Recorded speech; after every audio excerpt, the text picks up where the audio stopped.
মহান মাজলিসে আসার এবং বসার তৌফিক দান করেছেন। এজন্য সকলে শুকরিয়া জানাই একবার পড়ি আলহামদুলিল্লাহ। সম্মানিত হাজিরিন, আল্লাহ তাআলা পুরো পৃথিবীকে ধ্বংস করে দিয়ে আল্লাহ তাআলা পুরো পৃথিবীকে ডেকে বলবে, ইয়া দুনিয়া আইনাল আসজার, তোমার মাঝে যে বিশাল বিশাল গাছগুলো ছিল সেগুলো আজ কোথায়? ইয়া দুনিয়া আইনাল জিবাল, তোমার মাঝে যে বিশাল বিশাল পাহাড়গুলো ছিল সেগুলো আজ কোথায়? ইয়া দুনিয়া আইনাল মুলুক, তোমার মাঝে যে বিশাল বিশাল রাজা বাদশারা ছিল তারা আজ কোথায়? যেগুলো এক বোমার আঘাতে ফিলিস্তিনকে উড়িয়ে দিত, সিরিয়াকে উড়িয়ে দিত, ওই সমস্ত শরিয়াচার শাসকগুলো আজ কোথায়? পুরো পৃথিবী নিশ্চুপ হয়ে থাকবে। আর আল্লাহ তাআলা বলবে, লিমানিল মুলকুল ইয়াউম লিল্লাহিল ওয়াহিদিল কাহ্হার, আজকের দিনের রাজত্ব শুধুমাত্র আমি রাব্বুল আলামিনের। তো সম্মানিত হাজিরিন, পুরো পৃথিবী ধ্বংস করে দিয়ে কিয়ামতের ময়দানে রাব্বে কারীম অনেক রাগান্বিত অবস্থায় থাকবেন। কারণ ওই দিন বড় বড় কাফের সম্প্রদায় যেগুলো ছিল সেগুলোর বিচার কার্যক্রম শুরু হওয়ার পালা। ওই সময় আল্লাহ তাআলা এমন রাগান্বিত থাকবেন যে স্বয়ং নবীরা পর্যন্ত আল্লাহ তাআলার কাছে সুপারিশ করার জন্য ভয় পাবে।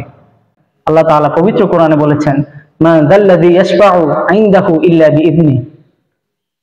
আল্লাহ তাআলা পবিত্র কোরআনে বলেছেন, মা যাল্লাযী ইয়াশফাউ ইনদাহু ইল্লা বিইذনি। কার এত বড় সাহস যে ওই দিন আমার কাছে সুপারিশ করবে?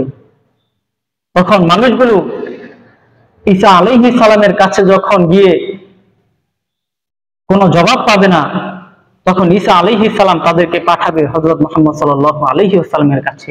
আজকের দিনের যে সুপারিশ সেটা হযরত মুহাম্মদ সাল্লাল্লাহু আলাইহি ওয়াসাল্লাম ছাড়া আর কেউ করতে পারবে না। তখন মুহাম্মদ সাল্লাল্লাহু আলাইহি ওয়াসাল্লামের কাছে লোকগুলো গিয়ে বলবে, ইয়া রাসূলুল্লাহ, আপনি দেখেন না আমাদের কি অবস্থা? 50,000 বছর পর্যন্ত আমরা অপেক্ষমান যে বিচারের কার্যক্রমের জন্য। আমাদের মাথার মজবগুলো টকবক করতে করতে নিচে পর্যন্ত পড়তেছে। ইয়া রাসূলুল্লাহ, আপনি বলেন না আল্লাহ তাআলাকে বিচারের কার্যক্রমটা একটু দ্রুত শুরু করার জন্য। তখন রাসূল করিম সাল্লাল্লাহু আলাইহি ওয়াসাল্লাম তাদেরকে বলবেন, আসো আসো। অন্যান্য নবীরা যেখানে থরথর করে কাঁপবে, সেখানে মুহাম্মদ সাল্লাল্লাহু আলাইহি ওয়াসাল্লাম বলবে, আসো, আজকের দিনের সুপারিশকারী একমাত্র আমি। তিনি সেজদায় কান্না করতে থাকবেন। আল্লাহ তাআলা বলবেন, হে হাবিব, আপনি মাথা তোলেন। আজকের দিনে আপনি যার জন্য সুপারিশ করবেন, আপনি যা চাইবেন আমি সবকিছু আপনাকে দিব। সুবহানাল্লাহ।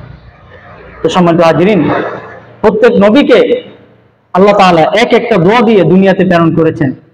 যে এমন একটি দোয়া তাদেরকে দেওয়া হলো যে দোয়াটা করার সাথে সাথেই কবুল। সে দোয়াগুলো নবী এবং রাসূলরা দুনিয়াতে করে ফেলেছেন, কিন্তু আমাদের রাসূল সাল্লাল্লাহু আলাইহি ওয়াসাল্লাম সেই দোয়াটা ওই কঠিন দিনের জন্য রেখে দিয়েছেন।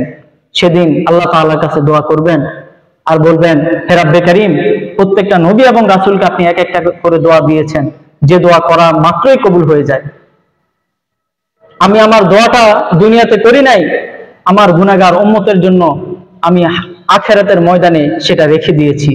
আজকে আমি আপনার নিকট দোয়া করি, আমি আপনার নিকট প্রার্থনা জানাই, আমার একজন গুনাহগার বান্দা যার পরিমাণ যার ভিতর ঈমান রয়েছে তাকে আপনি জাহান্নামে ঠেলে দিয়েন না।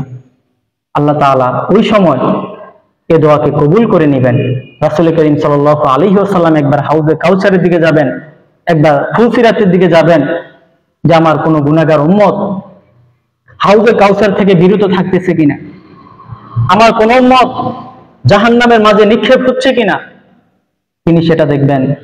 তো প্রিয় হাজিরিন, আমাদের করণীয় হচ্ছে রাসূল করিম সাল্লাল্লাহু আলাইহি ওয়াসাল্লামের আদর্শকে অনুকরণ করে রাসূল করিম সাল্লাল্লাহু আলাইহি ওয়াসাল্লামকে সন্তুষ্ট করানো। কারণ তিনি ব্যতীত আর কেউ সুপারিশ করতে পারবে না। আল্লাহ তাআলা রাসূল করিম সাল্লাল্লাহু আলাইহি ওয়াসাল্লামের আদর্শকে অন্তরে লালন করে আমরা যাতে আমাদের জান্নাতের পথ সুগম করতে পারি, আল্লাহ তাআলা আমাদের সকলকে সেই তৌফিক দান করুক। ওয়া আখিরু দাওয়ানা আলহামদুলিল্লাহি রাব্বিল আলামিন।